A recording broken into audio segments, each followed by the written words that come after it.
Drama के starting में हम यहाँ पर देखते हैं शाह को, जहाँ पर उसके डैड उसे अपनी यूनिवर्सिटी के पहले दिन छोड़ना है थे।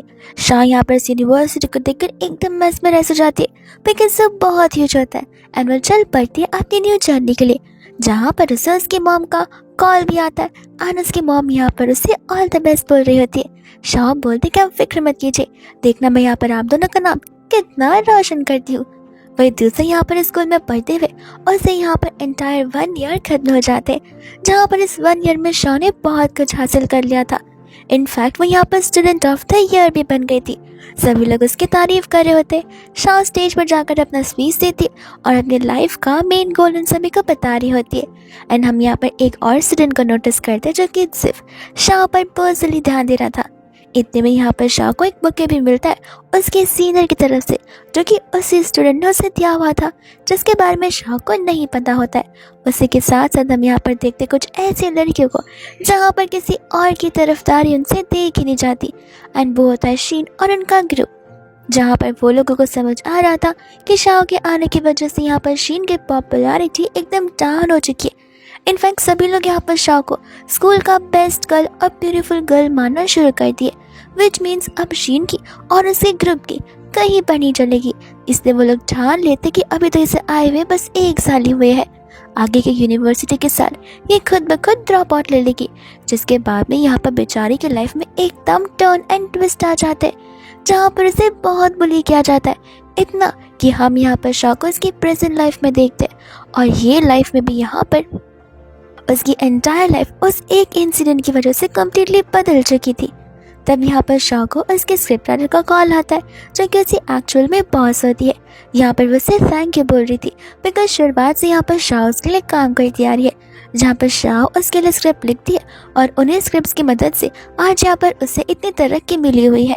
तब यहाँ पर वो शाह को उस चीज़ के लिए प्रेस करती है और साथ साथ बताती भी है कि तुमने मेरी इतनी मदद की है तो थोड़ी मदद तो मैं तुम्हारी यहाँ पर कर ही सकती हूँ। एंड वो यहाँ पर शाह को बाहर बुला रही होती है, जहाँ पर शाह मना कर देती है बिकॉज उसने बहुत पहले सोशलाइज करना बंद कर दिया था उस इवेंट के बाद में। तब यहाँ पर उसके बॉस उसे कहते कि देखो मेरी बात को माना कि यहाँ पर स्कूल इंसिडेंट की वजह से तुम्हें ड्रॉप आउट लेना पड़ा, तुम्हारी लाइफ में टर्न एंड ट्विस्ट आ गए, लेकिन तुम आखिर कब तक ऐसे रहती रहोगी। यहाँ पर मिस्टर लीन अपनी सिंगल वुमेन वाली स्कीम की वजह से लोगों को जॉब दे रहे हैं। देखो अगर तुम यहाँ पर अपने रेज्यूमे के साथ जाते तो सब तुम्हें पहचान जाएंगे तुम्हारी बैकग्राउंड हिस्ट्री की वजह से और कोई तुम्हें जॉब नहीं देगा। लेकिन हाँ, अगर तुम आज आती हो इस पार्टी में तो फिर ज़रूर यहाँ पर कुछ हो पाएगा। शाह को पता होता है कि सोशलाइज करना ड्रिंक करना बिल्कुल नहीं पसंद है, बट फिर भी उसे ये सब कुछ करना पड़ेगा अपने आप को यहाँ पर खुद ब खुद सपोर्ट करने के लिए। जिसके बाद यहाँ पर वो उस होटल में चली जाती है। जब यहाँ पर वो उस होटल के बाहर खड़ी होती है तो वहाँ पर जो सिक्योरिटी गार्ड था वो उसे वहाँ से भगाने लग जाता है बिकॉज शाह यहाँ पर एक नॉर्मल सी स्कूटर पर आई थी। इस वजह से यहाँ पर वो उसे जज करने लग जाता है। शाह अपने स्कूटर को यहाँ पर आगे लेके जाते, वही दूर से यहाँ पर ढेर सारी कार आ जाती है और हम यहाँ पर देखते हैं हमारे मिस्टर लीन को, जो कि यहाँ पर 5 इयर्स बाद अब्रॉड से वापस आए थे। असिस्टेंट और लीन दोनों की फ्रेंडशिप जैसे एक दूसरे का रिलेशन है। तब यहाँ पर वो लीन से पूछ रहा होता है कि आखिर अचानक से तुमने अब्रॉड से वापस यहाँ पर आने का कैसे सोच लिया, अब्रॉड में तो सब कुछ मुझे लगा था कि तुम सेटल ही कर लोगे। तब लीन यहाँ पर उसे बता रहा होता है कि घर वाले चाहते कि वो यहाँ पर शादी करे, घर वालों को एक ग्रैंड चाइल्ड दे, तो फिर उसे ज़रूर यहाँ पर घर वालों की विश पूरी जो करनी होगी और इसी मिशन से यहाँ पर वो आया हुआ है। असिस्टेंट ये बात सुनकर खुश हो जाता है और कहता है कि मुझे तो बिलीव नहीं हो रहा, पहले तो मुझे लगा करता था कि तुम काम में इतने बिजी हो कि तुम कभी शादी करोगे ही नहीं, और ऐसे भी कोई भी लड़की ऐसे बोरिंग पर्सन को कैसे पसंद कर सकती है। खैर ये सब छोड़ो, जरा मुझे बताओ कि तुम्हें किस टाइप की लड़की पसंद है। एंड जब यहाँ पर वो उसे पूछता है तब लीन के ख्याल में एक ही लड़की आती है, जो कि यहाँ पर शाह होती है और वो स्टूडेंट यहाँ पर लीन ही था, जो कि शाह को देख रहा था और उसने शाह को यहाँ पर बड़ा सा बुके दिया था। तब वो शाह के बारे में ही सोचा जा रहा था। इतने में यहाँ पर उसे सिक्योरिटी गार्ड के चिल्लाने की आवाज़ आती है, जहाँ पर वो गार्ड शाह पर चिल्लाते हुए उसे चीज़ें पूछ रहा था कि आखिर वो यहाँ पर क्यों आई है, किस लिए आई और किससे बुलाया। तब शाह से सब कुछ बताती है और वह सिक्योरिटी से चेक करता है, फिर उसे अंदर जाने की परमिशन ग्रांट करता है, जहाँ पर शाह ठीक उसके सामने से जाती है, बट फिर भी ना ही उसे देखती, ना ही उसे महसूस करती, ना ही पहचानती है। बट लीन तो यहाँ पर शाह में एक हो चुका था, जहाँ पर असिस्टेंट को उसे ख्वाबों से वापस लाना पड़ता है। लीन यहाँ पर असिस्टेंट से कहने लग जाता है कि इतना बड़ा होटल होकर भी यहाँ के स्टाफ्स का तो तमीज़ भी कोई चीज़ नहीं है, और अभी भी यहाँ पे ये लोग अमीर और गरीब पीपल में डिस्क्रिमिनेट कर रहे हैं। ऐसा बोलकर वो अंदर क्या चला जाता है। एंड असिस्टेंट यहाँ पर गुस्से में आकर उस सिक्योरिटी गार्ड को उसके घमंड के लिए फायर कर देता है। वो बहुत माफ़ी भी मांगता है, लेकिन नहीं, वो लोग उसे यहाँ पर माफ़ नहीं करते। वही दूसरे यहाँ पर हम देखते हैं जेमी को, जो कि यहाँ पर शॉ की पॉसी होती है। तब यहाँ पर वो उसे अंदर क्यों लेकर जाती है, और यहाँ पर मिस्टर ली को देखते हैं, जहाँ पर जेमी शॉ मिस्टर ली को इंट्रोड्यूस करवा रही होती है और उसकी कंटिन्यूस तारीफ करी थी। इसके अलावा यहाँ पर और भी ढेर सारी लड़कियाँ थी जहाँ पर वो लोग अपने आप को इंट्रोड्यूस करवाते। वही दूसरी ओर वो लोग इस इवेंट को चीयर्स करते हुए यहाँ पर ड्रिंक करना शुरू कर देते। जैसे जैसे शॉ ड्रिंक करी थी वैसे वैसे यहाँ पर वो एकदम से वियर्ड बिहेव करी थी। उसे बहुत ही डिजीनेस सा फील हो रहा था। वही दूसरा यहाँ पर मिस्टर ली वहाँ से चले जाते और ये इवेंट भी ख़त्म हो जाता है। तब यहाँ पर जिमी बोलते कि शुक्रिया इतनी मदद करने के लिए, मैं दिए गए पैसे तुम्हें दे दूंगी, चलो अब तुम्हारे घर जाने का टाइम आ चुका है। बट शॉ उसे बताती कि उसे कुछ ठीक सा नहीं लग रहा, उससे चला भी नहीं जा रहा है। जेमी उसे बोलते कोई बात नहीं, तुम यहीं पर रुक जाओ, ऐसे भी यहाँ के होटल रूम्स कुछ ज़्यादा एक्सपेंसिव नहीं है, यहाँ का खर्चा मैं उठा लूँगी। जिसके बाद में यहाँ पर वो उस कमरे में चली जाती है। एंड हम यहाँ पर देखते हैं लीन को, जो कि अपने कमरे के अंदर रहा होता है। वही दूसरा शॉ को महसूस होता है कि कोई तो कमरे में आने की कोशिश कर रहा है, जो कि कोई और नहीं बल्कि वो ली ही होता है, जो जानबूझकर यहाँ पर आता है और शॉ से क्लोज होने की कोशिश करता है। शॉ से बोलने लग जाती कि सॉरी, मुझे समझ नहीं आ रहा कि आखिर आप यहाँ पर क्यों आए और क्या करना चाहते। ली कहने लगी था कि चलो अब इतना भी प्रिटेंड मत करो कि जैसे तुम्हें पता ही ना हो कि मैं यहाँ पर क्यों आया हूँ। तब यहाँ पर शॉ से समझा रही थी कि वो ऐसे किसी काम को लेकर यहाँ पर बिल्कुल नहीं आई थी, वो तो जेमी के कहने पर आई थी। जिसके बाद में यहाँ पर वो उसके साथ ज़बरदस्ती करने लग जाता है और उस समय यहाँ पर शॉ उसे अपने आप से दूर भगा रही होती है। पर फिर भी यहाँ पर वो तो शॉ से भी ज़्यादा स्ट्रांग निकलता है, लेकिन यहाँ पर शॉ उसके फेस में कुछ मार कर वहाँ से तुरंत ही भाग जाती है, जहाँ पर ली गुस्से में आकर उसके पीछे अपने गार्ड्स को भेज देता है। शॉ भागती रहती है एंड गार्ड्स यहाँ पर उसके पीछे। शॉ जेमी को भी कॉल लगाने की कोशिश करती है मदद के लिए, पर उसका फ़ोन यहाँ पर बंद आ रहा होता है। वही दूसरे वो भागते भागते टकरा जाती है लीन से। एंड जैसे यहाँ पर लीन से टकराती है, लीन को यहाँ पर शॉ को देखते सभी स्कूल की मेमोरीज याद आती है। उससे एकदम नॉस्टैल्जिक फील होने लग जाता है। जिसके बाद में यहाँ पर वो जैसे ही गार्ड्स की आवाज़ को सुनता है, वो समझ जाता है कि आखिर शॉ यहाँ पर छुपने की कोशिश कर रही है और वो लोग उसे चेस करे। तब वो उसे कहने लग जाता है कि घबराओ मत, तुम बहुत डरी डरी से नजर आ रही हो। एंड ऐसा बोलकर यहाँ पर वो उसे अपना जैकेट देता है और उसे हक कर लेता है। गार्ड्स वहाँ पर आते भी है शॉ का चेहरा चेक करने के लिए, लेकिन वहाँ पर असिस्टेंट आ जाता है और तब उन गार्ड्स को समझ आ जाता है कि ये तो यहाँ पर मिस्टर लीन हुआ है, जिसके साथ हम यहाँ पर पंगा नहीं ले सकते, बिकॉज वो इस कंट्री के सबसे वेल्दी फैमिली से बिलोंग जो करते। और ऐसा सोचकर वो लोग वहाँ से चले जाते, जहाँ पर शॉ भी थैंक यू बोलकर जाने लग जाती है। पर लीन उसे रोकता है एंड कहते कि बस थैंक यू बोलकर तुम यहाँ से जा रही हो। शॉ से कहते कि देखो मेरा बॉयफ्रेंड है। लीन बोलता है कि लगता तो नहीं है कि अच्छा बॉयफ्रेंड है, बिकॉज अगर होता तो आज रात तुम्हें यहाँ पर अकेले ड्रिंक नहीं करना होता और इस तरीके से अकेले नहीं भागना होता। तब शॉ उसे बताते कि मैं अपने आप को प्रोटेक्ट कर सकती हूँ। लीन बोलता है कि देख रहा हो जिस हिसाब से तुम अपने आप को प्रोटेक्ट कर रही हो, मैंने तुम्हें यहाँ पर प्रोटेक्ट किया है। तब वो उसे पूछे कि आखिर तुम्हें क्या चाहिए। एंड यहाँ पर वो उसे वीचैट पर ऐड करने के लिए कहता है, ये कहते हुए कि डर मत, मैं कोई यहाँ पर बैड पर्सन नहीं हूँ, मैं तुम्हारा नंबर इसलिए मांग रहा हूँ बिकॉज मेरा जैकेट तुम्हारे पास है और ये जैकेट कुछ ज़्यादा एक्सपेंसिव है, इसलिए ड्राई क्लीन कर मुझे भिजवा देना, हम एक दूसरे से कांटेक्ट कर सके। बस इस वजह से यहाँ पर फीचर एक्सचेंज कर रहा हूँ। यहाँ पर वो भी उसकी बातों को समझती है, नंबर एक्सचेंज करते और दोनों एक दूसरे को इंट्रोडक्शन देते। जिसके बाद में यहाँ पर शॉ चली जाती है। असिस्टेंट यहाँ पर लीन से कहने लग जाते कि सब समझ रहा हूँ मैं, ये कोई नॉर्मल सा ड्राई क्लीनिंग वाला बहाना है। फिर दोस्त यहाँ पर शॉ होती है जो कि अपने घर पर पहुँच जाती है एंड हम यहाँ पर लीन को देखते जो कि उसका पीछा करते करते वहाँ तक पहुँच जाता है। तब यहाँ पर वो असिस्टेंट को उस दिन के बारे में बताने लग जाता है एंड हमें भी फ्लैशबैक का सीन दिखाया जाता है जहाँ पर वो दिन वही दिन था जिस दिन शॉ यहाँ पर अपना स्पीच दे रही थी और उस समय वहाँ पर स्टाफ आकर लीन को वही बता रहा होता है उसके मॉम डैड के सडन डेथ के बारे में। उनका मेन ऑफिस और ब्रांच यहाँ पर यूएस में था, जिस वजह से यहाँ पर अब उस चीज़ का हकदार कोई और नहीं बल्कि लीन ही था। और अगर लीन को उन सभी चीज़ों को हैंडल करना है तो उसे अभी से यहाँ पर रिस्पॉन्सिबिलिटीज लेनी पड़ेगी। और वो वही समय था जहाँ पर ऑन द स्पॉट लीन को डिसीजन बनाने थे, वरना यहाँ पर तो वो ऑलरेडी प्लान कर कर आया था कि आज यहाँ पर वो शाह से बात कर कर रहेगा। लेकिन फैमिली रिस्पॉन्सिबिलिटी की वजह से वो वहाँ पर सिर्फ शाह को एक नोट और एक बुके देकर चला जाता है अपनी सभी रिस्पॉन्सिबिलिटीज को कंप्लीट करने के लिए। और अब वो 5 साल बाद वापस आ चुका है। असिस्टेंट कहने लग जाता है कि जैसा आपने यहाँ पर मैडम को डिस्क्राइब किया था वो तो उससे बहुत अलग है। तब लीन उसे बता रहा था कि हाँ, ये जिस शाह को हम यहाँ पर देख रहे वो शाह नहीं है जिसके अंदर मैंने बहुत सारा स्पार्क देखा था। न जाने यहाँ पर 5 साल पहले ऐसा क्या हुआ था जहाँ पर शाह की इतनी स्पार्कलिंग लाइफ एकदम डार्क लाइफ की तरह बन चुकी है। शाह यहाँ पर जब घर पर आती तब यहाँ पर जी पर चिल्लाने लग जाती, बिकॉज जी भी एक पर्सन था जिससे वो कॉल लगा रही थी और जी ने भी यहाँ पर उसे कॉल को कट कर दिया था इग्नोर करते हुए। क्यों? क्योंकि यहाँ पर वो अपना इम्पोर्टेंट निहायती बेवकूफ़ों वाला गेम जो खेल रहा था। तब यहाँ पर शाह उसे गुस्से में आकर कुछ बोल भी नहीं पा रही थी। तब यहाँ पर शाह को जेमी का कॉल आ जाता है जो उसे बताते कि तुम होटल से कब वापस आ गए, मैंने तुम्हें यहाँ पर कमरे में रुकने के लिए कहा था। शाह से कहते कि विच मीन्स तुमने जानबूझकर मुझे वहाँ पर रुकाया था। और वो ली भी वहाँ पर जानबूझकर आया था। जेमी कहने लग जाते कि बस करो, मुझ पर इल्ज़ाम लगाना बंद करो, आखिर मैं क्यों यहाँ पर ली को तुम्हारे कमरे का की कार्ड दे सकती हूँ। तब शाह यहाँ पर थोड़ा बहुत उस पर बिलीव कर रही होती है और इसे पूछने लग जाती कि तो उस चीज़ का क्या जो चीज़ तुमने मुझसे यहाँ पर प्रॉमिस की थी। जेमी कहते कि वो मुझे मेरे बॉस से बात करनी पड़ेगी, वो मैं बात कर कर बताती हूँ। और जेमी को भी यहाँ पर बहुत अच्छे से पता होता है कि अगर 5 साल पहले शाह के साथ वो इंसिडेंट नहीं हुआ होता तो आज यहाँ पर शाह एक बहुत बड़ी रिपोर्टर होती या फिर स्क्रिप्ट राइटर होती, जहाँ पर सभी लोग उसे बहुत अच्छी तरीके से पहचान रहे होते। इतने में यहाँ पर शाह उसी से कहने लग जाती कि वो रिजाइन करना चाहती है, विच मीन्स अब वो जेमी के साथ और काम नहीं करना चाहती है। ये सुनते यहाँ पर जी गुस्से में आ जाता है, कहता है कि क्या तुम सीरियस हो? तुम्हें याद है ना कि तुम्हारे साथ क्या हो चुका है? एंड हमें यहाँ पर स्कूल का सीन दिखाया जाता है जहाँ पर शाह नॉर्मली शांति से बैठकर अपनी पढ़ाई कर रही थी।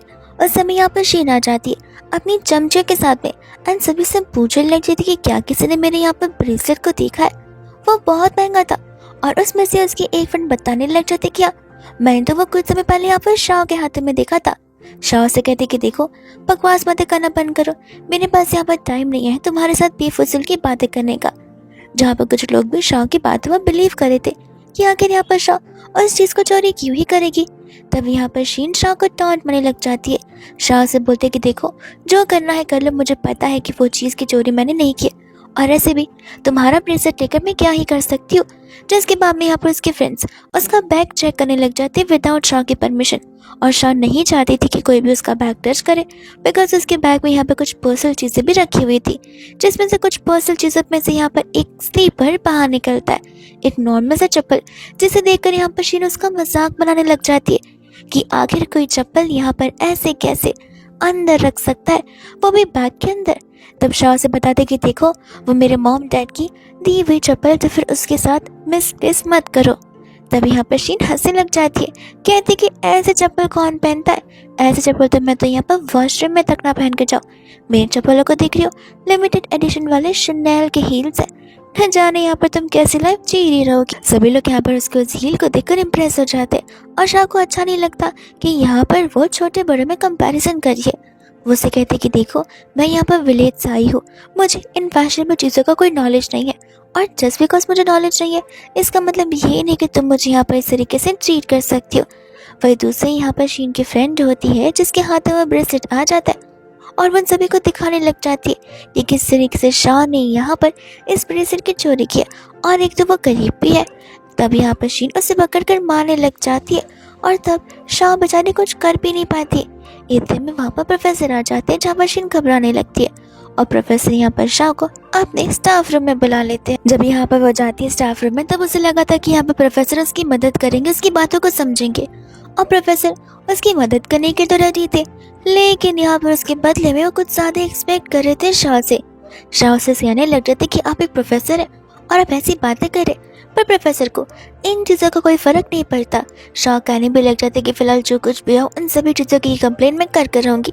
प्रोफेसर यहाँ पर हंसने लग जाता है और कहते कि तुम्हें क्यों लगता है कि कोई यहाँ पर तुम जैसी नादान बच्ची की बातों पर विश्वास करेगा।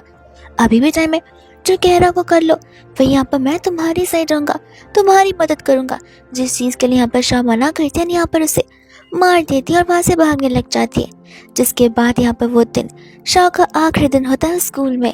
वो उस प्रिंसिपल को भी समझाने की कोशिश करती है, लेकिन नहीं, प्रिंसिपल का वो चेला टीचर था, जहाँ पर वो शाह की बात को इग्नोर कर देता है और शाह का सारा ब्राइटफुल सपना, फ्यूचर सब कुछ यहीं पर खराब हो जाता है। एंड ये सब कुछ याद करते हुए यहाँ पर जाटिन बहुत इमोशनल जाती है, जहाँ पर सी उसे बहका रहा होता है, उसे का यहाँ पे ब्रेन वॉश कर रहा होता है, उसे समझाने के लिए कि उसे यहाँ पर जॉब नहीं छोड़नी चाहिए, बिकॉज अगर वो यहाँ पर जॉब छोड़ देगी तो फिर सी के पास पैसे कहाँ से आएंगे और उसकी कजिन जेमी उसे स्क्रिप्ट कहाँ से मिलेगी।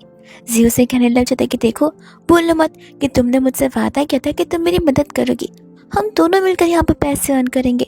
तुम भूल गई मैंने और मेरी कजिन जेमी ने तुम्हारी कितनी हेल्प की है, और बस आज एक इंसिडेंट की वजह से तुम ये सब कुछ कर रही हो।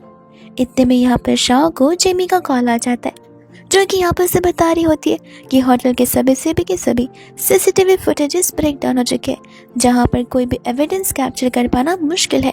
और शाह को ऐसे भी ये सारी की सारी चीज़ें एक्सपेक्टेड थी। जेमी यहाँ पर बड़ी क्यूरियसली उसे पूछ रही थी कि क्या इन चीज़ों क्या भला, क्या यहाँ पर शाह के पास कोई भी प्रूफ है या कोई एविडेंस है। शाह यहाँ पर सोचने लगती है और उसे कहते कि नहीं, जाने दो, आई थिंक हमें आज के इस मैटर को भूल जाना चाहिए और ऐसा प्रिटेंड करना चाहिए कि जैसे आज कुछ हुआ ही नहीं था। एंड जेमी उसकी इस बात को सुनकर खुश हो जाती है, कहती कि ये की ना समझदारी वाली बात, मैं तो तुम्हें वही समझा रही थी कि जाने दो, ऐसे भी यहाँ पर वो ली हमारे पंगे के लायक नहीं है, हम यहाँ पर वो चक्कर हो जाएंगे पर उसे फाइट कभी नहीं कर पाएंगे। वही दूसरे यहाँ पर जीबी उसे अप्रिशिएट कर रहा होता है इस बहादुर वाले डिसीजन के लिए, जहाँ पर वो उसके पास से आता है, बट शाह उससे दूर होकर वहाँ पर अपने बेडरूम में चली जाती है। उस समय यहाँ पर वो अपने डायरी को ओपन करती है। उस डायरी में वो नोट लिखा हुआ था और वो नोट रहता है जो नोट उसे यहाँ पर बुके में मिला हुआ था। हालांकि शाह को अभी तक पता नहीं है कि ये नोट उसे किसने दिया था, लेकिन अब तक यहाँ पर उसने उस नोट को संभाल कर रखी है, बिकॉज एवरीडे यहाँ पर ये नोट उसे मोटिवेशन देती है, उसे अपने आप पर बिलीव दिलाती कि वो सचमुच वर्थ है इन सभी चीज़ों के। इतने में यहाँ पर उसे टेक्स्ट आ जाता है लीन का, जो कि उसे उसके कोड के बारे में याद दिला रहा होता है। तब शाह भी यहाँ पर ड्राई क्लीनिंग वाले को कॉल कर देती है और कोड डिलीवर कर देती है ताकि वो टाइमली यहाँ पर फिक्स होकर आ जाए। फिर उसके बाद हम यहाँ पर देखते हैं शाह को, जो कि जाकर यहाँ पर वो कोड उसे डिलीवर करने के लिए आ जाती है। एंड तब यहाँ पर जैसे वो उस होटल रूम के अंदर एंटर करती है, वहाँ का स्टाफ बड़ी पोलाइटली यहाँ पर उसे गाइड भी करता है। जैसे यहाँ पर वो उस लीन को देखती है, वो अपने दोस्त के साथ में था एंड लीन के दोस्त उसे टीज करने लग जाते, ये कहते हुए कि कहीं ये ब्यूटीफुल वुमन तुम्हारी गर्लफ्रेंड तो नहीं है। शाह यहाँ पर इस बात से डिनाई करने वाली थी, बट नहीं, लीन उन्हें यहाँ पर एक्सेप्टेंस देने लगी कि हाँ वो मेरी गर्लफ्रेंड है। ये सुनते यहाँ पर शाह से धीमी आवाज में कहते कि ये तुम क्या बोल रहे हो। लीन कहते कि देखो, मैं तुम्हारी कल मदद की थी ना, और ये लोग मुझे चिढ़ाते आ रहे कि मैं कोई गर्लफ्रेंड नहीं बना सकता, तो बस तुम मेरी भी मदद कर दो। जिसके बाद में यहाँ से वो से लेकर जाने लग जाता है घर तक जॉब करने के लिए। और जब वो कार में बैठ रही थी, तब सी और उसका दोस्त यहाँ पर स्कूटर पर होते हैं, जहाँ पर वो लोग शाह को देख लेते और उस कार का पीछा करने लग जाते हैं। फिर इसके बाद में यहाँ पर वो लोग जब कार से जा रहे थे, तब ड्राइवर नोटिस करता कि कोई तो उनका पीछा कर रहा है, जो कि एक स्कूटी होती है। जब शाह यहाँ पर उस स्कूटी को नोटिस करती, तब वो समझ जाती कि आखिर वो पर्सन कौन है। एंड यहाँ पर वो लीन को बता दिए कि वो उसे नहीं देखना चाहती गलती से भी। तब यहाँ पर वो नीचे की ओर छुप जाती है। लीन यहाँ पर अपने विंडो को डाउन करता है। लीन को देखती सी और उसका दोस्त उसे पहचान जाते।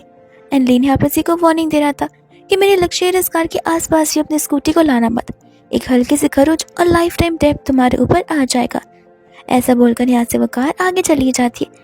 जिसके बाद जब वो लोग घर पहुँचते, तो बाहरी शाह यहाँ पर उससे रुककर वो कोट उसका दे रही थी। लीन उसे कहता कि अंदर आकर दो।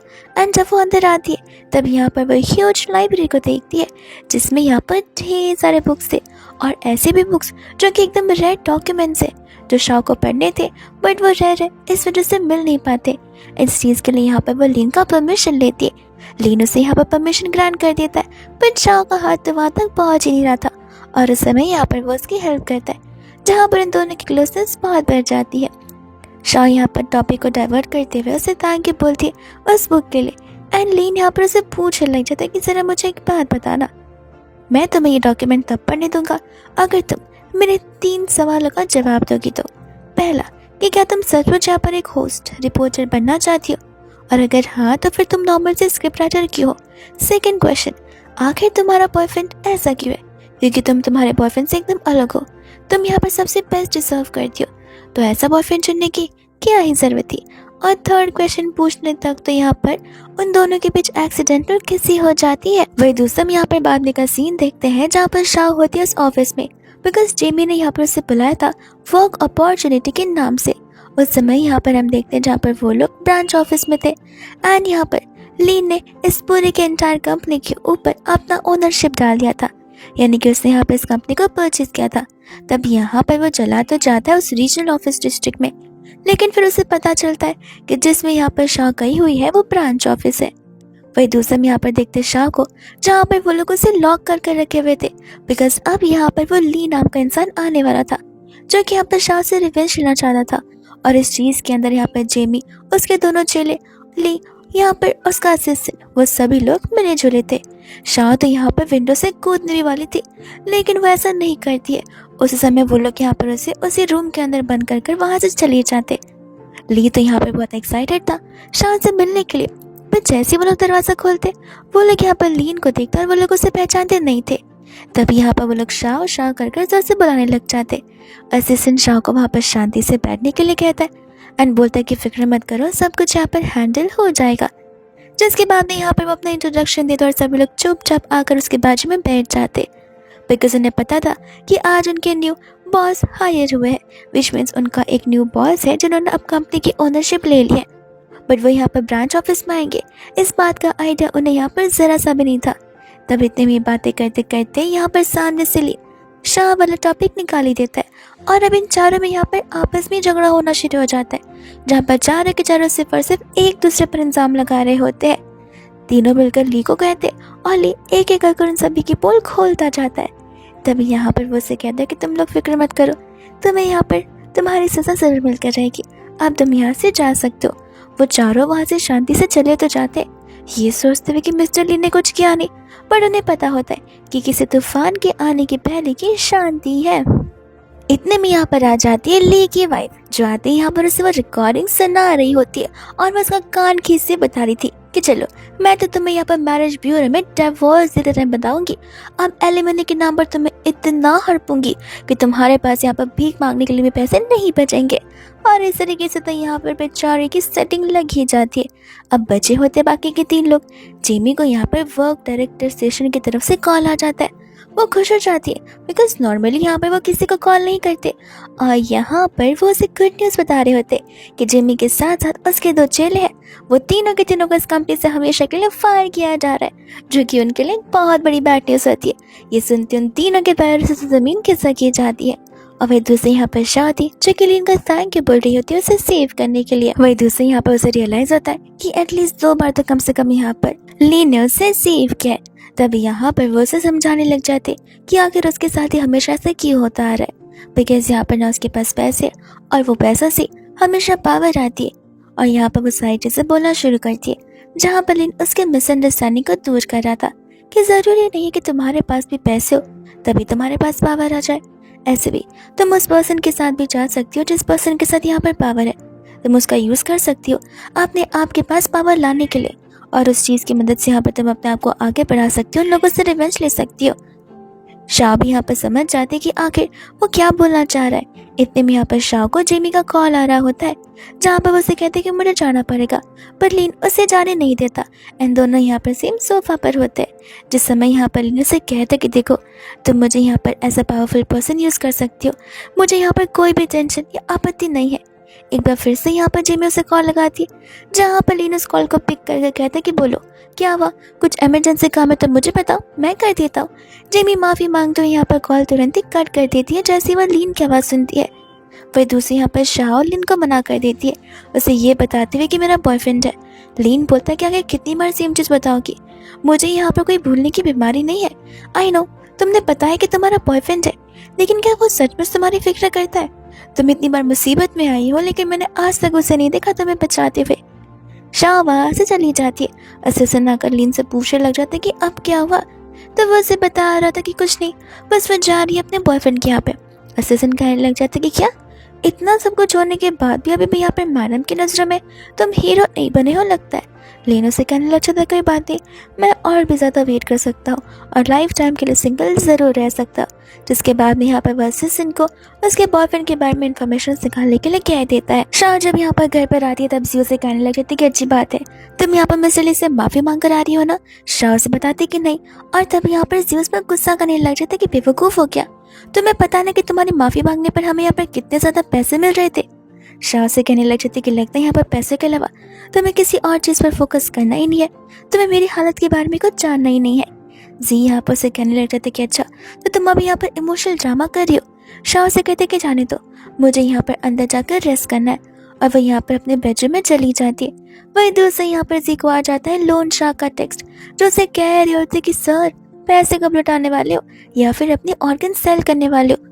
वही दूसरे यहाँ पर जी को उसके दोस्त का कॉल आ जाता है, जो कि उसे कह रहा होता कि मैंने तुमसे पहले भी कहा था कि गैम्बलिंग मत करो, ये चीज़ ठीक बिल्कुल भी नहीं है, और ऐसे भी वो बेचारी यहाँ पर तुम्हारे मेडिकल एक्सपेंसेस पे करने के लिए कितनी मेहनत कर रही है, अब उसी के पैसे से तुम यहाँ पर अपने भी गवाए हुए पैसे पे करोगे, क्या तुम बेवकूफ़ हो गए हो। और वो लोन शार्क्स को तुम्हारा एड्रेस मिल चुका है, कुछ समय में वो लोग वहाँ पर आती होंगे, बेहतर होगा अगर तुम शाह को लेकर वहाँ से चले जाओ तो। और यहाँ पर जी ठहरा एक सेल्फिश पर्सन, उसे सिर्फ अपनी फिक्र होती है। यहाँ पर वो अपना सामान पैक करता है और वहाँ से भाग जाता है। इतने में यहाँ पर शाह को रियलाइज होता है कि कोई तो दरवाजे पर आकर दरवाजा कंटिन्यूसली ठोके जा रहा है, और उसे दरवाज़ा नहीं खोलता, और बाहर जाकर उसे पता चलता है कि जी तो घर पर है नहीं। वो गुंडे यहाँ पर घर के अंदर घुस आते हैं और यहाँ पर शाह को बता रहे होते कि जी के ऊपर कितना भारी भरकम लोन है। तब यहाँ पर वो उन्हें समझा रही होती कि ठीक है मैं फिलहाल के लिए कुछ पैसे दे देती हूँ, जब यहाँ पर जी वापस लौटेगा बाकी के पैसे मैं यहाँ पर उससे मांग लूंगी। वो गुंडे यहाँ पर हंसने लग जाते एंड कहते कि तुम्हें सचमुच लगता है कि जी वापस लौटेगा। शाह यहाँ पर कहते कि देखो वो लौट आएगा, मैं फिलहाल तुम्हें कुछ पैसे दे रही हूँ ना, उसे रख लो। एंड यहाँ पर वो अपनी पासबुक को बाहर निकालती है, जहाँ पर पासबुक मुझे पता चलता है कि उसके बैंक में तो यहाँ पर 0 बैलेंस है, बिकॉज वो सभी पैसे यहाँ पर से यूज़ कर चुका है गैम्बलिंग के लिए। उस समय यहाँ पर गुंडू ने तो सब कुछ पता कर रखा था, इनफैक्ट शाह की मॉम के बारे में भी, जो कि यहाँ पर लेदर के चप्पल सीला करती है। तो वो लोग यहाँ पर उसे कॉल लगाते एंड कह रहे होते कि कर लो, आखिरी बार अपनी मॉम से बात कर लो, ज़रा हम भी तो देखें कि माँ बेटे का रिश्ता कितना ज़्यादा गहरा है। शाह यहाँ पर अपनी मॉम के साथ बड़े नॉर्मली बात करती है ताकि उन्हें पता ना चले कि आखिर वो किन चीज़ों से गुजर रही है। एंड गुंडे यहाँ पर शाह को एक आखिरी वार्निंग देते, वो भी यहाँ पर सिर्फ 24 घंटों का। इतने टाइम में यहाँ पर उसे जी को ढूंढना होगा या फिर पैसे लाकर देने होंगे। तब यहाँ पर शाह ठान लेती है कि वो जी को ढूंढ करेगी। एंड यहाँ पर शाह को कॉल आ जाता है उसके यानी कि जी के दोस्त का, जो कि उसे कह रहा था कि तुम दोनों ज़रूर यहाँ पर पोर्ट पर आ जाओ जल्दी से, मैंने यहाँ पर शिप को तैयार रखी है। तब शाह समझ जाती है कि इसके फ्रेंड को लग रहा है कि वो भी उसके साथ है, जिसके बाद वो ढूंढते हुए उसे उस और पहुंच जाती है। उसका फ्रेंड यहाँ पर जी को आकर देखकर कहने लग जाता है कि शाह कहाँ पर है, और तब यहाँ पर जी के पास कोई रिस्पॉन्ड नहीं होता। तब उसके फ्रेंड को यहाँ पर रियलाइज होता है कि ये तो शाह को वहीं पर छोड़कर आ चुका है, जिस चीज़ को लेकर यहाँ पर वो उसमें चिल्ला रहा होता है कि आखिर वो यहाँ पर अपनी लवेबल पर्सन को इतनी सीरियस सिचुएशन में ऐसे कैसे छोड़कर जा सकता है। तब यहाँ पर जी उसे क्लियरली सारी बातें बता रहा था कि उसने शुरुआत से शाह को यहाँ पर घर पर इसलिए रखा ताकि वो और उसकी कजिन शाह का यूज़ कर सके, ताकि घर में यहाँ पर कुछ पैसा आ सके। वो मेडिकल एक्सपेंसेस सभी चीज़ें सिर्फ और सिर्फ एक बहाना थी, और मैं उसे कुछ लाइक वाइक नहीं करता, मुझे सिर्फ यहाँ पर उसके पैसों से मतलब है। शाह यहाँ पर उसकी सभी बातों को सुन लेती है एंड फिर जी प्रिटेंड ऐसा करते कि ऐसे वो उसके बोलने का वो मतलब नहीं था जो कि शाह समझ रही है। शाह यहाँ पर उसे थप्पड़ मारती और उसका दोस्त उसे समझा रहा था कि अभी भी मौका है, अपनी गलती को सुधार लो और तुम दोनों एक बार फिर से रिस्टार्ट कर सकते हो। बट नहीं, जी तो यहाँ पर एकदम इगोइस्टिक पर्सन था, वो अपनी गलतियों के लिए भी यहाँ पर शाह पर चिल्लाना शुरू कर देता है और वो उसे धक्का मारता है जहाँ शाह गिरने वाली थी, लेकिन उस समय वहाँ पर लीन आकर उसकी मदद करता है। एंड तब यहाँ पर वह शाह से कहने लग जाता है कि देखा, मैं इसी चीज़ के रिगार्डिंग तुम्हें समझा रहा था कि तुम जैसी इतनी अच्छी वुमेन इतने बेरोजगार इंसान के साथ अच्छी नहीं लगती, वो तुम्हें यहाँ पर डिजर्व नहीं करता, तुम्हें खुद का वैल्यू अभी तक कुछ पता नहीं है। जिसके बाद जाकर यहाँ पर वो जी को बहुत पिटता है, साथ साथ वहाँ पर गुंडे भी आ जाते। लीन शाह को उठाकर जाने लग जाता है एंड शाह यहाँ पर उन गुंडों से क्लियरली कह देती है कि उसका इस जी के साथ में कोई भी रिश्ता नहीं है।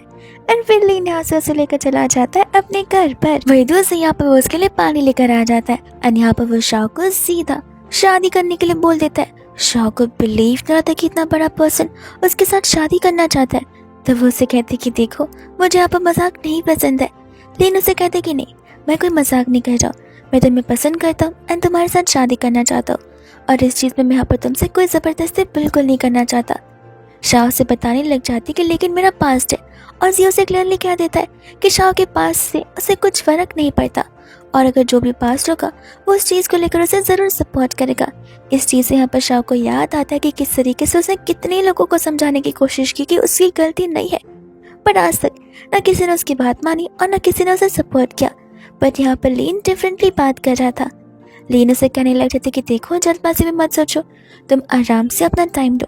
बट हाँ, 2 दिन बाद यहाँ पर मेरा बर्थडे है, और मैं चाहता हूँ कि उस दिन तुम मेरी गर्लफ्रेंड बनने का नाटक करो। अब तुम मेरी सभी फ्रेंड से तो मिल चुकी हो उस दिन, और सभी लोग तुम्हें मेरी गर्लफ्रेंड मानते, और इतना सा कर दो कि तो मेरे लिए बहुत बड़ा फेवर होगा। बाकी का डिसीजन तुम आराम से सोच कर लो, भले यहाँ पर तुम्हें 10 साल क्यों न लग जाए, तुम आराम से इस घर पर रह सकती हो और सोच सकती हो। वही दोस्तों यहाँ पर जीक तो इतना पिट जाता है कि यहाँ पर जेमी को उससे मिलने के लिए आना पड़ता है। तब जेमी यहाँ पर उसे लीन के बारे में बता रही थी कि वो कितना पावरफुल पर्सन है, इस वजह से वो लोग कुछ नहीं कर सकते। इतने में यहाँ पर शाह की मॉम आ जाती है उसे मिलने के लिए ढेर सारा सामान लेकर, और जीको और जेमी को उनका न्यू टारगेट मिल जाता है, जो कि शाह की मम्मा थी, बिकॉज शाह की मम्मा यहाँ पर शाह की वीक पॉइंट जो होती है। वही दोस्त हम यहाँ पर देखते हैं लीन की बर्थडे पार्टी को, जहाँ पर सभी लोग बहुत एक्साइटेड थे, बिकॉज सभी को पता था कि लीन यहाँ पर अपनी गर्लफ्रेंड के साथ जाने वाला है। और जैसे ही वो दोनों एंटर करते, सभी मिलकर यहाँ पर उसकी तारीफ कर रहे होते। लीन कुछ समय के लिए यहाँ पर अपने बेडरूम में चला जाता है अपने टैब को लेने के लिए असिस्टेंट के साथ में, और उसी समय हम यहाँ पर देखते हैं जेमी को और जी को, जो कि यहाँ पर शाह की मम्मा को लेकर वहीं पर आ जाती है। और वो लोग इस उम्मीद से आए थे कि आज वो लोग एक बहुत ही अच्छा ड्रामा क्रिएट करेंगे शाह की रेपुटेशन को डाउन करने के लिए। आंटी जैसी यहाँ पर शाह को इतनी ब्यूटीफुल ड्रेस में देखती है, वो उसे देखकर बहुत खुश हो जाती है और इमोशनल भी, बिकॉज उन्हें पता है कि ऐसी चीज़ें वो बेचारे यहाँ पर शाह को नहीं प्रोवाइड कर सकते। तब यहाँ पर सभी लोगों को समझ आ रहा था कि आंटी यहाँ पर बहुत ही पुअर फैमिली से बिलोंग करती होगी, लेकिन यहाँ पर शाह को इस चीज़ की शर्मिंदगी बिल्कुल महसूस नहीं हो रही थी। वो उन्हें यहाँ पर सभी के सामने प्राउडली बता रही थी कि ये आंटी उसकी मम्मा है, जो कि यहाँ पर माउंटेन से बिलोंग करती है, जहाँ पर शाह भी रहा करती थी। और वो बस इतना ही नहीं, अपने मॉम डैड के ऑक्यूपेशन के बारे में बताती है, जो कि एक छोटा सा बिजनेस होता है, लेकिन उस चीज़ को लेकर भी यहाँ पर बिल्कुल भी शेमफुल नहीं थी। वो यहाँ पर सभी को बताती है कि कितनी मेहनत कर कर, कितने पैसे जोड़कर उन्होंने शाह को यहाँ पर एक अच्छी सी यूनिवर्सिटी में पढ़ने के लिए लाया था, जिस चीज़ के लिए यहाँ पर वो कितने भी पैसे अपने मॉम डैड को क्यों ना देते, वो हमेशा कम पड़ेंगे। सभी लोग यहाँ पर रिस्पेक्टफुली आंटी को सल्यूट करने लग जाते हैं और ग्रीट भी करते। लेकिन उतने में यहाँ पर जिया आ जाता है मिस्टर लीन को सभी लोगों को एक अच्छा सा गिफ्ट देने के लिए। उस पेन ड्राइव के अंदर यहाँ पर वीडियो रिकॉर्डिंग सेव की गई थी, वही पास्ट गोल वाले इवेंट की। तो वहाँ पर लीन नीचे जाने वाला था उसे सपोर्ट करने के लिए, लेकिन इतने में यहाँ पर आंटी बोलना शुरू कर देती है। शाह को कभी नहीं पता था कि यहाँ पर उसकी मॉम उस पर बिलीव करेंगी, लेकिन वो उसकी मॉम ही तो है, जहाँ पर वह सभी के सामने अपनी बेटी को डिफेंड करती है और बताती है कि उनकी बेटी ऐसे बिल्कुल भी नहीं है। और एक एक करके उन्होंने सारी स्टोरी बता रही थी कि किस तरीके से शुरुआत से मेरी बेटी का बस एक ही मोटिव था कि वो इतने बड़े से शहर में आकर पढ़ाई करे और हमारे छोटे से गाँव का नाम रोशन करे। उस छोटे से गाँव में जितनी भी तकलीफें हैं, स्कूल नहीं है, वो सभी चीज़ों को डेवलप करे एक अच्छी न्यूज़ एंकर बनकर।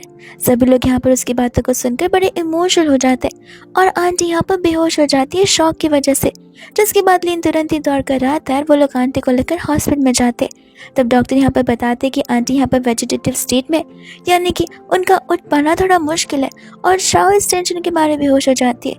वही दूसरा इतने में यहाँ पर असिस्टेंट वो सभी के सभी स्क्रिप्ट लेकर आ जाता है, जो कि यहाँ पर शाह ने लिखी होती है, और उन्हें पता चलता है अब तक के जितने भी यहाँ पर ब्लॉकबस्टर स्क्रिप्ट सही है वो सब कुछ शाह ने लिखी है, लेकिन इनमें से किसी पर भी यहाँ पर शाह का नाम है नहीं, बिकॉज वो सारे के सारे क्रेडिट्स जेमी जो लेकर चली गई है। तब लीन को यहाँ पर रियलाइज होता है कि वो गलत बिल्कुल नहीं था। शाह पहले की तरह अभी भी यहाँ पर उतनी ही स्मार्ट और स्पार्कलिंग गर्ल है, उतनी ही टैलेंटेड गर्ल है, लेकिन बस यहाँ पर हालात ने चीज़ें बिगाड़ कर रख दी थी, इस वजह से उसे इन सभी चीज़ों के थ्रू गो थ्रू होना पड़ रहा था। वही दोस्तों यहाँ पर कुछ समय बाद शाह उठना शुरू कर देती और वह जैसे उसे उठते कहती कि माफ़ करना, मैं यहाँ पर अपना सामान पैक कर आज शाम तक निकल जाऊँगी। लीन यहाँ पर उसे पूछने लग जाते कि आखिर ये सब क्यों, और शाह से बता रही होती अपने स्कूल वाला इंसिडेंट, जो कि सभी ने भी देखा होगा और लीन ने भी। लीन उसे कहने लग जाते कि उस समय तुम्हारे साथ जो कुछ भी हुआ वो बहुत गलत हुआ, और वो एंटायर लोग इस चीज़ के जिम्मेदार है जो कि तुम पर हंस रहे थे उस समय। तुम यहाँ पर एक बेचारी बच्ची थी जिसकी मदद करने के लिए कोई नहीं आया था, और तुम्हें क्यों लगता है कि इन सब चीज़ों में यहाँ पर तुम्हारी गलती है, जहाँ पर तुम्हें लोगों से भागना चाहिए? असली फेस तो उन्हें छुपाना चाहिए जो लोग वहाँ खड़े होकर तुम पर हंस रहे थे और तुम्हें जज कर रहे थे। तब यहाँ पर शाओ को रियलाइज होता है कि लीन यहाँ पर उसे कितना समझता है, वो उसकी रियलनेस को समझ पा रहा है। एंड तब यहाँ पर बहुत इमोशनल हो जाती है। लीन उसे कहता है कि देखो, अगर मैंने तुमसे कहा कि मैं तुम्हें लाइक करता तो वो मैं जेन्युइनली अपने हाथ से करता हूँ, भले वो तुम्हारी मॉम हो या तुम क्यों ना रहो। मैं यहाँ पर तुम सबका ध्यान रखने के लिए रेडी हूँ और ये कोई मैं तुम्हारे पे फेवर नहीं कर रहा, ये मेरा फर्ज बनता है। एंड उस समय यहाँ पर वो शाओ को प्रपोज कर देता है वेडिंग रिंग के साथ, जहाँ पर शाओ भी उसे रोते रोते हाँ कह देती है। और फिर फाइनली वो लोग जाकर अपना मैरिज सर्टिफिकेट ले ही लेते हैं। और शाओ को अभी भी ये सब कुछ सिर्फ एक सपना जैसा लग रहा होता है। वही दूसरे यहाँ पर वो लोग चले जाते हैं उस पुराने घर पर शाओ का कुछ सामान लेने के लिए।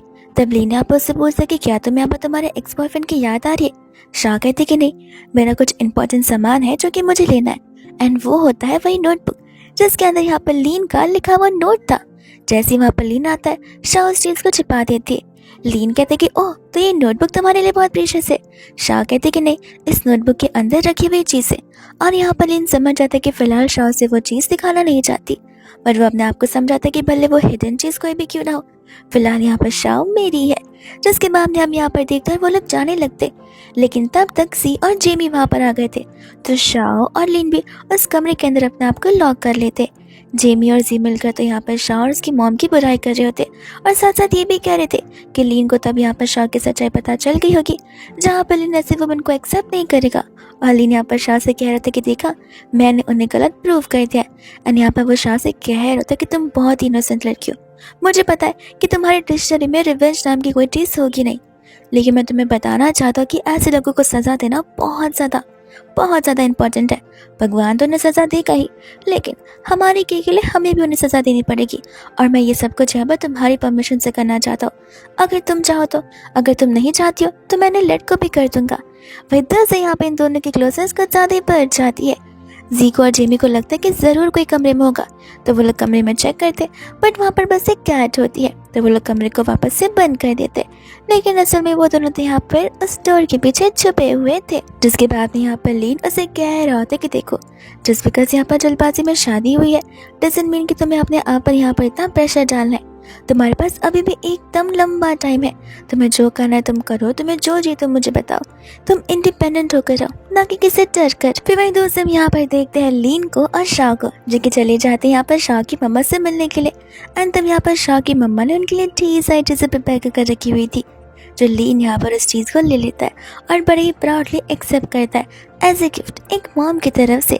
फिर वो लोग वहाँ से जाने लग जाते हैं। जिसके बाद हम यहाँ पर देखते हैं जेमी को, और उसे यहाँ पर मैनेजर से कॉल आ जाता है, जो कि यहाँ पर जेमी को वर्क पे वापस बुला रहा होता है। जेमी यहाँ पर डबल खुश हो जाती है और चली जाती है जी के साथ वहाँ पर काम के लिए। तब यहाँ पर वो लोग शाओ को देखकर हैरान थे और कह रहे होते कि शाओ, अब यहाँ पर तुम्हारी ज़रूरत हमें बिल्कुल भी नहीं है। शाओ तो यहाँ पर बड़े कॉन्फिडेंटली आई हुई थी। एंड यहाँ पर हमें शाओ का एक न्यू रूप भी देखने के लिए मिलता है। वही दूसरे दिन यहाँ पर मैनेजर आ जाते, जो कि आकर बता रहे थे कि उन्हें एक इम्पॉर्टेंट चीज अनाउंस करनी है। तब तक लीन और असिस्टेंट भी आ जाते। जेमी को लग रहा था कि जरूर वो लोग यहाँ पर मेरी प्रमोशन के बारे में बात करेंगे और मेरी पोस्ट के बारे में, लेकिन उसका ठीक यहाँ पर अपोजिट होता है। मैनेजर बताने लग जाता है कि जेमी को उसकी पोस्ट से डिसमिस किया जाता है और यहाँ पर शाओ को उससे भी हायर पोस्ट दी जाती है, जहाँ पर अब सब कुछ शाओ के अंडर ही वर्क करेगा। ये सुनते ही यहाँ पर जेमी को गुस्सा आ जाता है। मैनेजर कहता है कि और हाँ जेमी, तुम्हारी सैलरी में से भी कट ऑफ होगा। अगर जॉब पर रहना चाहती तो रह सकती हो, वरना जा सकती हो। और वैसे भी यहाँ पर तुम्हारी शक्ल सबने देख लिया, तुम्हारा नाम सभी लोग जानते, जहाँ पर कोई भी तुम्हें हमारे अलावा जॉब नहीं देने वाला है। तो बेहतर होगा अगर तुम यहीं पर रहकर जॉब कर लो, तो उसे कम सैलरी में हम कुछ महीने बाद तुम्हारी सैलरी की बात जरूर कर लेंगे। ऐसा बोलते हुए यहाँ पर वो वहाँ से चला जाता है। वही दूसरे यहाँ पर सभी लोग शाओ का वर्क देखते और जेमी का। तब उन्हें रियलाइज होता है कि ये तो जेमी के वर्क जैसा है। और शाओ सभी के सामने यहाँ पर सच्चाई खोलकर सभी को बता देती है कि अब तक यहाँ पर जेमी ने सिर्फ और सिर्फ शाओ का वर्क शोकेस किया है। आज तक उसने खुद से काम भी नहीं किया। ये प्रमोशन, ये हायर सैलरी, उसे अब तक जो कुछ भी चीजें मिली थी वो शाओ के स्क्रिप्ट्स की वजह से मिली थी, ना कि उसकी मेहनत की वजह से। और वही दूसरे यहाँ पर तो वो सभी को ये बिलीव दिलाने की कोशिश कर रही है कि जो कुछ भी शाओ बोल रही है वो सब कुछ बस एक झूठ है। बट शाओ को यहाँ पर पता होता है कि वो सच बोल रही है। तब यहाँ पर वो प्रूफ के थ्रू उन सभी को सभी चीजें बताना शुरू कर देती है। और तब यहाँ पर जेमी को वहां तक लाने का तो बस एक ही एम था कि ऑफिस में आकर उसकी बेइज्जती की जाए। यहाँ पर लीन शाह के ऊपर बहुत प्राउड फील होता है। वह दूसरा यहाँ पर जेमी को वहां से धक्के मारकर निकाल दिया जाता है। तब वो सभी लोग यहाँ पर फैंस को देखते जो कि शीन के लिए दौड़ रहे थे। तब वो लोग शीन के बारे में रिसर्च करते हैं और उन्हें पता चलता है कि वो तो वही स्कूल वाली लड़की है जो कि एक बहुत ही फेमस पियानिस्ट बन चुकी है। तब उनके पास एक न्यू आइडिया आ जाता है, जिसके बाद हम यहाँ पर देखते हैं शीन को और वो सभी लोगों को अपना ऑटोग्राफ दे रही होती है। सभी लोग सिर्फ और सिर्फ यहाँ पर शीन के जैसे बनना चाहते। इतने में यहाँ पर शीन बड़ी हम्बल और काइंड नजर आ रही थी, लेकिन जब वो कार में बैठती है हम यहाँ पर उसका एक्शन देखते हैं, जैसे यहाँ पर वो अपने स्टाफ को ट्रीट करती है और समझ आता है कि और हमें समझ आता है कि सब कुछ तो यहाँ पर बस फैंस के सामने दिखाने के लिए सिर्फ दिखावे वाले ड्रामे है, लेकिन इन रियलिटी वो अभी भी वैसी पिच की पिच है। जिसके बाद यहाँ पर पर्सनली उसे कॉल आ जाता है जेमी की तरफ से और जेमी यहाँ पर उसे अपकमिंग इवेंट के बारे में बता रही थी और सेम इवेंट के बारे में यहाँ पर शाह सभी को बता रही होती है, जिस चीज़ के लिए वो सभी लोग बहुत ज़्यादा एक्साइटेड थे।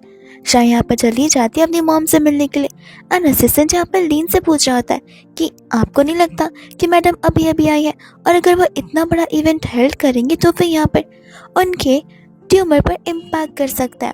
तो वो कहने लग जाते कि नहीं, एक ना एक दिन शाह को यहाँ पर इन सभी चीज़ों के साथ में लड़ना ज़रूर होगा।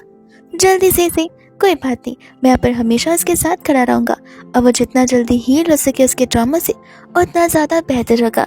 फिर बाद में हम यहाँ पर देखते शाह को जो कि अपनी मॉम के पास ही बैठे बैठे सो जाती है। लीन आकर यहाँ पर उसे सोफा के पास रखता है और उसे सुलाने लग जाता है। लीन को उसकी ग्रैंडमा का कॉल आता है जो कि उसे बहुत चिल्ला रही होती है कि तुम चाइना में वापस आए, तुमने शादी कर ली और मुझे पता भी नहीं चला कुछ भी। आखिर कौन है मेरी डॉटर इन लॉ जहाँ पर तुम इतने लकी हो गए कि उसके साथ में तुम्हारी शादी हो गई। तब लीन यहाँ पर ग्रैंडमा को वो लड़की यानी कि वो स्टूडेंट शाह के बारे में याद दिलाने लग जाता है, जिसके बारे में यहाँ पर उसने ग्रैंडमा से बात की थी। ग्रैंडमा यहाँ पर इस बात को सुनकर बहुत खुश हो जाती है लीन के लिए भी। एंड फिर हम यहाँ पर फाइनली वो इवेंट वाला दिन देखते हैं जहाँ पर शाह के लिए लीन ने अलग अलग डिज़ाइनर्स को लाया था, कोई ड्रेस के लिए, कोई मेकअप के लिए, कोई उसके एकदम ब्यूटीफुल फेस के लिए, और सभी लोग यहाँ पर से बड़े ब्यूटीफुली रेडी भी गए थे। जिसके बाद वो इवेंट के लिए निकल पड़ी थी एंड इस इवेंट की यहाँ पर स्पेशल गेस्ट शीन वहीं पर आ जाती है, जहाँ पर उसकी चमचियाँ अभी भी उसके साथ एज अ असिस्टेंट ही वर्क कर रही होती है। तब वो लोग यहाँ पर आ जाते हैं शाह के सामने और उसे डराने की पूरी कोशिश करते और वो लोग उसे ऐसे घूरे थे कि जैसे उसे अभी के अभी ही खा जाएंगे। एंड यहाँ पर आज वो शीन का इंटरव्यू लेने वाली थी और ये इंटरव्यू यहाँ पर शाह की तरफ से एक स्पेशल वाला प्रोग्राम होता है जो कि यहाँ पर सिंगल वुमेन के लिए था, जिन्होंने यहाँ पर इंडिपेंडेंटली अपनी लाइफ में बहुत कुछ अचीव किया हुआ है। इस वजह से आज की पहली इंटरव्यू देने वाली शीन आई होती है। शाह यहाँ पर आकर कहने लग जाता है कि मुझे ऐसा क्यों लग रहा है कि यहाँ पर मेरे एंकर से गलती हो गई है, यहाँ पर प्रोग्राम कुछ और कर रहे हैं और बुलाया किसी और को गया है। शीन समझ जाती है कि वो उसकी बेइज्जती करने की कोशिश कर रही है। तब यहाँ पर उसे कहती है कि शाह, लगता तुम्हें मेरे बारे में पता नहीं है, मैं बहुत ही अच्छा पियानो प्ले करती हूँ, जिससे मैंने यहाँ पर बहुत कुछ हासिल किया है, इस वजह से आज मैं यहाँ पर तुम्हारे सामने बैठी हूँ। शाह कहते कि अच्छा, तो क्यों ना तुम यहाँ पर पियानो प्ले करके दिखा दो, क्योंकि आज तक तो मैंने सुना ही नहीं। जिसके बाद में यहाँ पर वो सभी के सामने पियानो प्ले करती है और सभी लोगों से चीयर अप करते। फिर वो शाह को पियानो प्ले करने के लिए कहती है।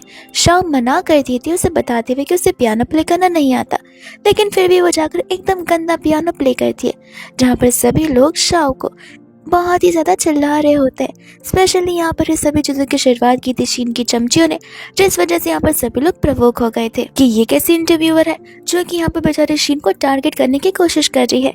वह इतने में यहाँ पर शाह एक लीफ को लेकर आती है और उस लीफ की मदद से यहाँ पर वो फ्लूट प्ले करती है, अपना ट्रेडिशनल वाला जो कि यहाँ पर गांव में हुआ करता है। जिस फ्लूट को सुनते सभी लोग बहुत इमोशनल हो जाते एंड यहाँ पर फिर शाह को ही सपोर्ट कर रहे होते।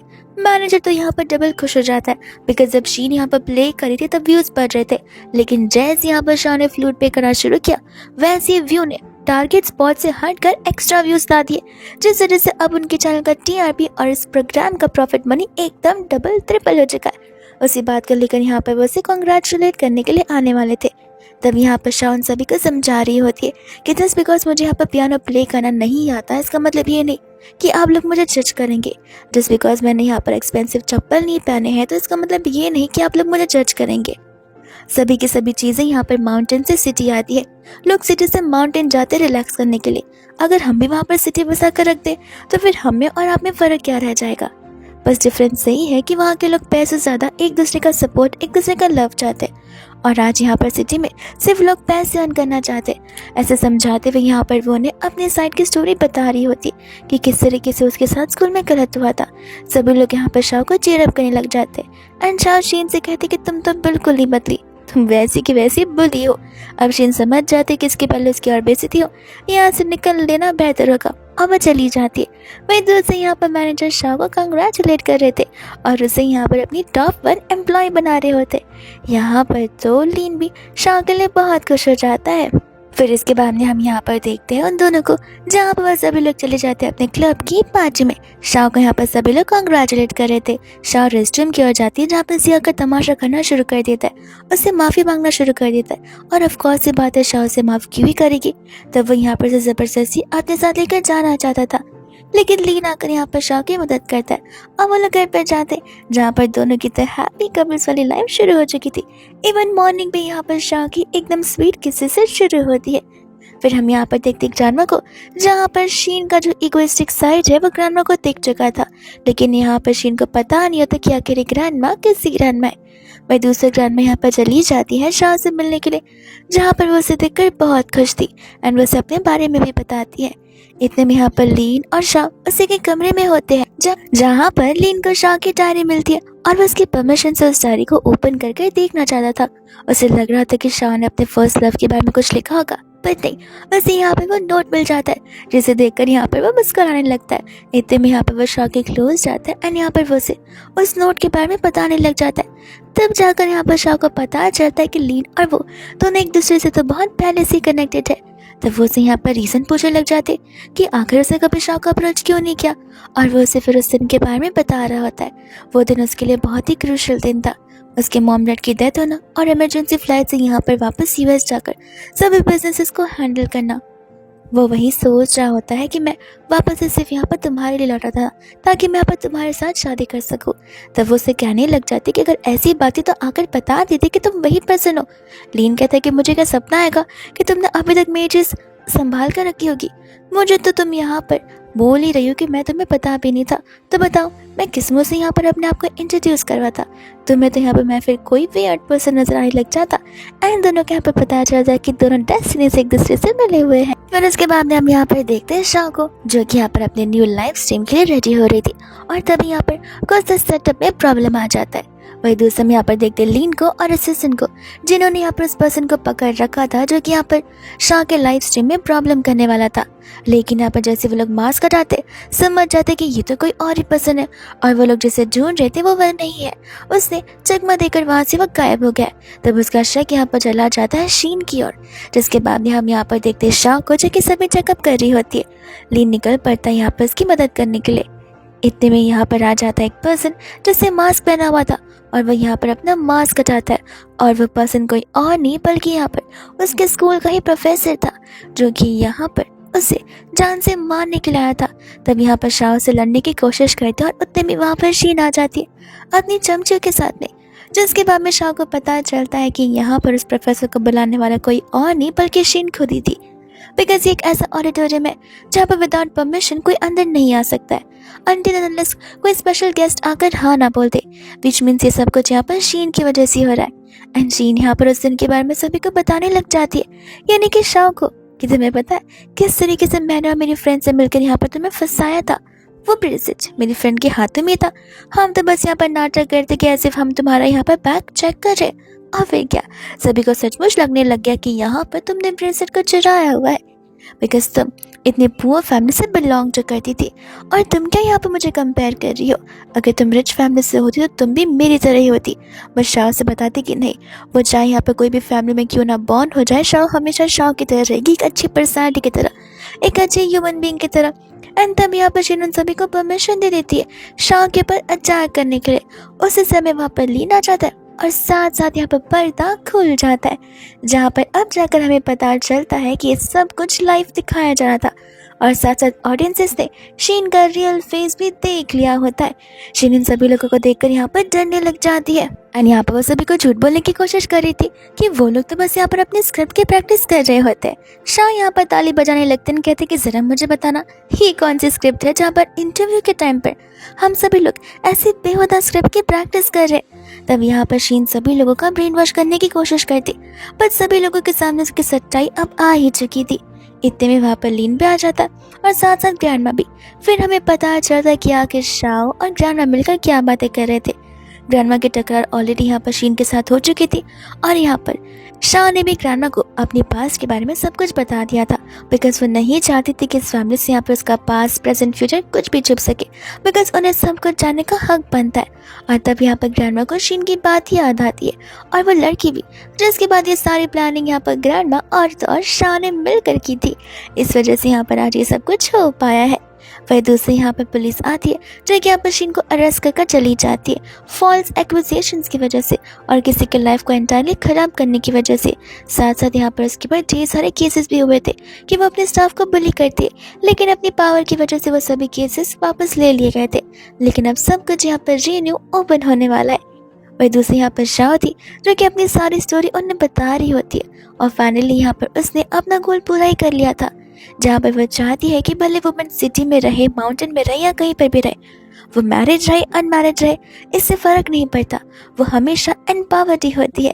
वह दूसरे यहाँ पर स्टेज पर आ जाता है लीन, जो सभी के सामने अपनी क्यूट सी वाइफी को यहाँ पर बुके देता है और साथ साथ वही नोट भी जो कि यहाँ पर उसने अच्छे से लिखी थी। शाह यहाँ पर से थैंक यू बोलती है और शाह को यहाँ पर मिलती है एक अच्छी सी हैप्पी एंडिंग और वही दूसरा उन लोगों को उनकी की सज़ा मिल ही जाती है। और इसी के साथ ये ड्रामा यहीं पर खत्म हो जाता है।